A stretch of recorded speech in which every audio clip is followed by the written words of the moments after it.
Friends, सफलता पाने वालों में यही गुण विद्यमान होता है। वो जिस चीज को करते हैं उसमें उन्हें सफल होने का पूरा यकीन होता है और वे तब तक उस चीज को करते हैं जब तक कि उसमें सफल ना हो जाएं। इसीलिए यदि हमें सफलता हासिल करनी है तो उस साधु की तरह ही अपने लक्ष्य को प्राप्त करना होगा। किसी गांव में एक साधु रहा करता था। वो जब भी नाचता तो बारिश होती थी। अतः गांव के लोगों को जब भी बारिश की जरूरत होती थी तो वे लोग साधु के पास जाते और उनसे अनुरोध करते कि वे नाचे, और जब वो नाचने लगता तो बारिश जरूर होती। कुछ दिनों बाद 4 लड़के शहर से गांव में घूमने आए। जब उन्हें यह बात मालूम हुई कि किसी साधु के नाचने से बारिश होती है तो उन्हें यकीन नहीं हुआ।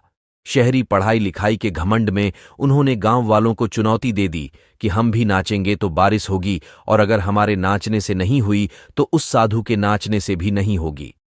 फिर क्या था, अगले दिन सुबह सुबह ही गांव वाले उन लड़कों को लेकर साधु की कुटिया पर पहुंचे। साधु को सारी बात बताई गई। फिर लड़कों ने नाचना शुरू किया। आधे घंटे बीते और पहला लड़का थक कर बैठ गया, पर बादल नहीं दिखे। कुछ देर में दूसरे ने भी यही किया और 1 घंटा बीतते बीतते बाकी दोनों लड़के भी थक कर बैठ गए, पर बारिश नहीं हुई।